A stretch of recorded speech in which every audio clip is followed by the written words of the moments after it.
Halo, assalamualaikum warahmatullahi wabarakatuh. Jumpa lagi dengan kami, channel Mata Kai Lampung. Hari ini kami berdedikasi untuk merangkum berbagai modus kejahatan supaya yang belum terhindar, yang sudah ikut mengaminkan doa saya agar para penipu di seluruh dunia itu mengalami kemunduran, baik dunia atau akhirat selagi mereka menipu. Jika mereka bertobat, akan kembali membaik lagi. Oke, ya.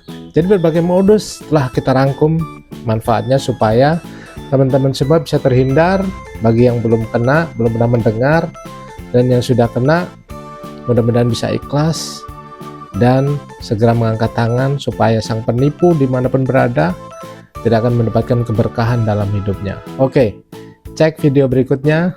Kita akan terus melawan para penipu yang saat ini benar-benar mereka memang benar-benar tidak bisa tidak mempunyai empati lagi. Kalian bayangkan bagaimana jika kalian bekerja seumur hidup mengumpulkan uang yang tidak seberapa, tiba-tiba tertipu dengan berbagai modus dan scam. Saya juga merasakan. Untuk itu channel ini akan kami dedikasikan untuk melawan para penipu dan orang-orang yang memanfaatkan keluguan atau ketidaktahuan orang lain. Dan sekali lagi, semoga para penipu seluruh dunia apapun bentuknya akan mengalami ketidakberkahan dalam kehidupannya. Ayo aminkan doa saya ya. Dan cek videonya berikut. Oke, sambil santai ya.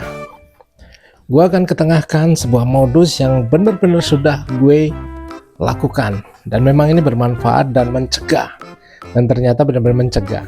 Oke, sambil santai ya. We're gonna stroke around here.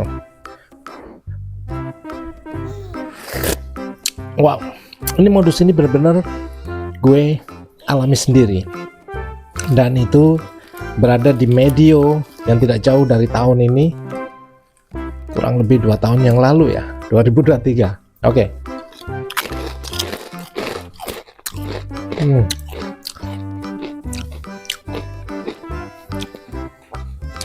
Oke.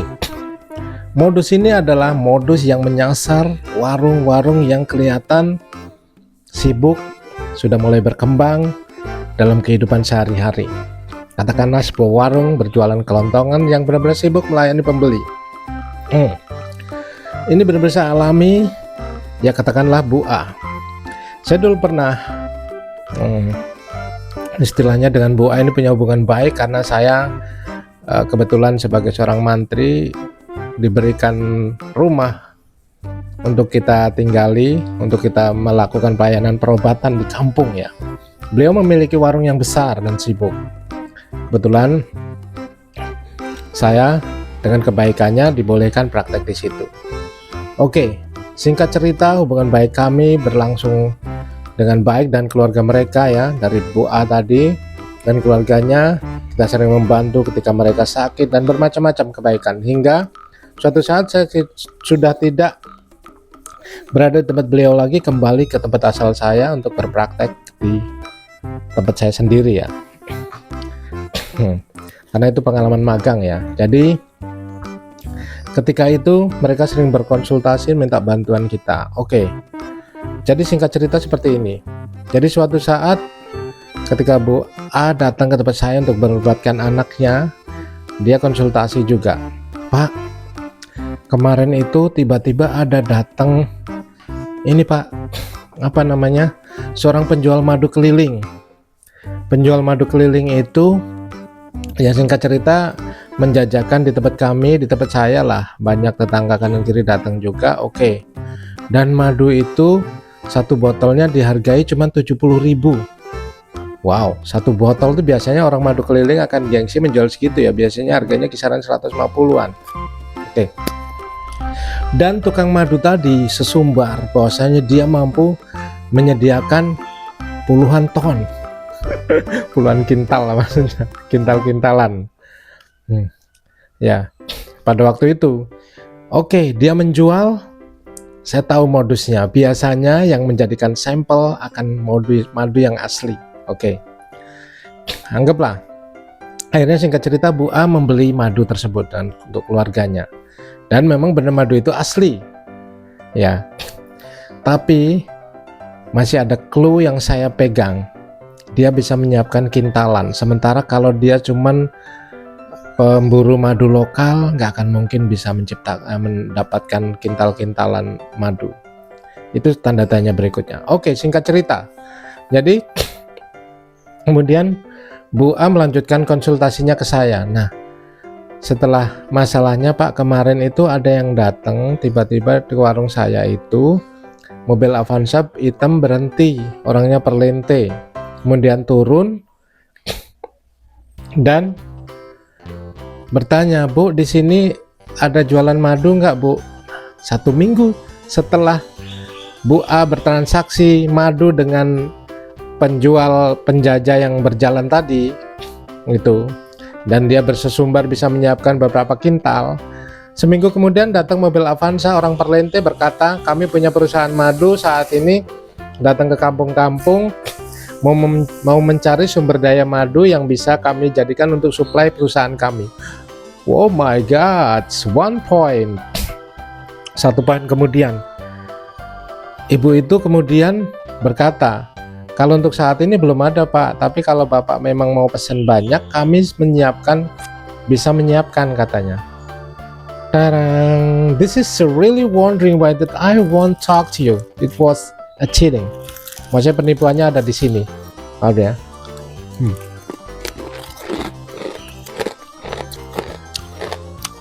Kemudian Bapak itu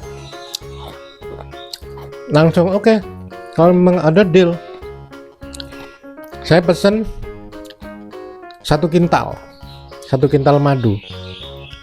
Wow, 1 kintal madu. Jadi ibu itu sudah berbicara seperti ini, Bu A. Pak, kalau memang jadi yang pesan madu ini kalau 1 kintal, Pak, sementara kalau kita per botol itu harga sekian, 70.000, pokoknya saya sudah total hitung keuntungan itu berkisar antara 12 juta. Wow, 12 juta. 1 poin yang saya angkat di sini. Kemudian saya ini, sorry ya, ambil seruput. Kemudian saya mengingatkan ibu itu, Bu, ini ada 1 kejanggalan dan 1 keanehan. Poin pertama, penjual madu tadi, kalau dia hanya pemburu lokal nggak mungkin bisa menyiapkan berkintal-kintal. 1, kalau dia nggak bisa menyiapkan segitu banyak, berarti ada kemungkinan dia akan membuat madu tiruan atau palsu atau menipu, ya. Kedua, nggak jauh dari tukang madu tadi datang ke tempat jenengan, terjadi transaksi, memang jenengan beli, kemudian ada yang mau beli madu perlente perusahaan. Ini benar-benar sesuatu yang mencurigakan, Bu. Dan ini benar-benar mencurigakan karena ini kemungkinan ada kong kali kong di situ. Oke. Ya. Oke. Pertama, jika memang benar terjadi pembelian dari ibu memesannya, dikirimlah madu itu berapa ratus botol, yang asli cuman seberapa, ya.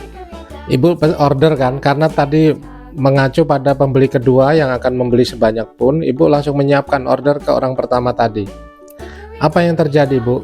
Dia barang akan diantar, ibu akan membayar dia, seumpama anggaplah ibu udah untung, ibu udah berpikir bahwasanya 5 juta yang modal yang ibu berikan untuk alokasi ini.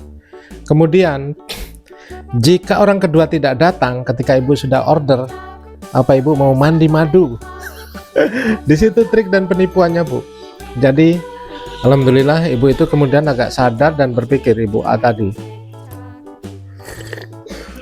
berpikir bahwasanya kejanggalan dan analisa saya ini bisa diterima. Andaikan dia membeli madu tadi, kemudian orang kedua nggak datang, oke lah kalau madu yang dibeli tadi asli, tapi kalau palsu semua nggak bisa kejual, akhirnya kebuang. 5 juta udah pasti hilang, 12 juta no way. Nah, itu modus penipuannya. Harus sangat berhati-hati, harus sangat realita, karena kalau kita tidak berpikir seperti itu, kita bisa menjadi modus penipuan tadi. Nggak lama setelah itu ternyata berselang, saya ngobrol dengan teman, kebetulan ada di daerah Bandar. Mas, sama mas, kemarin itu ada teman saya, tetangga itu pedagang lampu. Nah modusnya sama, jadi pedagang lampu tadi tiba-tiba datang ke toko kelontongan kecil tadi, didatangi oleh sales lampu ya, oleh sales lampu. Bu, kalau beli lampu di kita pokoknya sekian, nanti siap banyak. Nah kemudian gak lama berselang, seminggu kemudian ada pesanan lampu dalam jumlah besar. Lampu dalam jumlah besar. Oke, modusnya gimana? Setelah ada pesanan lampu dalam modus besar, gini, ketika terjadi deal pertama, dia membeli lampu dari orang pertama tadi yang ternyata kong kali kong dengan orang yang kedua. Paham nggak? Ya kan? Orang pertama tadi menjual lampu, salesnya oke, ngirim lampu banyak. Karena saya sebagai pedagang punya angen-angen, bukan punya angen, karena sudah dipesan sama orang yang kedua tadi. Oke, saya udah membeli lampu banyak, nunggu orang kedua datang besok harinya katanya. Nggak taunya orang itu nggak datang-datang, maka lampu itu akan numpuk di tempat saya. Duit yang udah harusnya, apalagi duit pinjol ya, pinjaman utang atau apa, mampet di situ, macet di situ. Nah itulah bentuk penipuannya. Jadi waspada orang-orang yang menipu dengan cara udah kong kali kong. Ini bener-bener targetnya warung-warung, toko-toko kecil, mereka nggak pandang bulu. Makanya aminkan doa saya, ya Allah, mudah-mudahan siapa saja yang menipu, berbuat zalim kepada orang lain, memakan harta yang tidak hak padanya, akan dicabut keberkahan hidupnya. Dan kalaupun dia mempunyai istilahnya apa ya, mempunyai kebaikan, mungkin akan tergadaikan dengan penipuannya. Dan mudah-mudahan engkau mencabut keberkahan daripada kehidupannya, walaupun engkau berikan mereka umur panjang, tapi jadikan kehidupan mereka sia-sia, sakit dan berpenyakit terus-menerus, habis duitnya untuk berobat dan sampai mereka bertobat. Amin ya rabbal alamin. Nah oke, jika kalian mengaminkan, mudah-mudahan punya efek bagi mereka. Setidaknya batin kita sudah terkoneksi supaya kita terhindar dari penipuan mara bahaya, dari penipuan mara bahaya. Dan kita harus selalu waspada, selalu update. Itu penipuan secara offline. Nanti saya akan suguhkan penipuan secara online dan aplikasi. Oke, jadi ini adalah yang berada di sekitar kita, yang punya warung-warung harus berhati-hati, waspada, dan selalu berpikir jernih dulu. Biasanya scam modus penipuan itu awalnya akan mengimingkan sesuatu yang benar-benar menarik, seperti keuntungan besar atau kemungkinan dapat untung besar, sehingga kita terfokus pada untung besar tadi, tidak memikirkan bahwasanya ini hanya sebuah trik atau modus supaya kita menjadi korban penipuan. Oke, untuk itu tetap semangat channel saya, mudah-mudahan saya bisa bermanfaat memberikan informasi-informasi terbaru. Ini adalah penipuan yang offline ya, walaupun sudah lama, bisa aja kita belum mendengar dan kita terkena ini. Intinya ketika datang seseorang, kita harus, untuk zaman sekarang ini kita kedepankan dulu apa namanya, kemungkinan terburuk, atau bahasa ininya suuzon dulu lah. Lebih baik kita suuzon dulu, baru kita ngambil kesimpulan untuk berhusnuzon. Karena sekarang zaman ini sudah terbalik. Kalau zaman dulu kita harus berhusnuzon, karena di zaman sekarang ini penipuan yang marak di mana-mana, mending kita lebih baik bersuuzon dulu sambil kita waspada. Ya, jadi kita berburuk sangka dulu sehingga kita bisa waspada, insting kita bisa hidup. Kenapa? Karena zaman ini sudah kebalik, bolak-balik, yang benar jadi salah, yang salah jadi benar. Untuk itu boleh kita suuzon dulu tanpa mengedepankan tindakan-tindakan yang bisa menimbulkan keributan. Artinya dalam hati kita ini harus aktif untuk menangkal impuls negatif dari orang, karena saat ini sudah terbalik. Oke, jadi prinsip saya POV ya, kalau saya sekarang seperti itu. Kita lebih baik sedikit waspada dengan sedikit memberikan respek yang nggak ketara terus, tentu saja jangan sampai kentara ya. sebelum kita menyimpulkan lebih lanjut. Untuk itu tetap waspada, semoga kita semua terhindar dari penipuan-penipuan dan scam-scam dari orang, karena siapa saja saat ini sangat tega. Nggak ada urusan, namanya penipu itu kalau kita sudah hancur, didelepkan, didorong sampai tenggelam, nggak ada urusan, mereka tidak akan peduli. Untuk itu batin kita hidup, kita lebih waspada. Semoga doa-doa kita buat menangkal para penipu dan penjahat ini mampu dijabahi oleh yang di atas, oleh Allah, bahwasanya kita terhindar dari mereka. Minimal kita terpukul tapi kita juga memukul, begitu prinsip saya.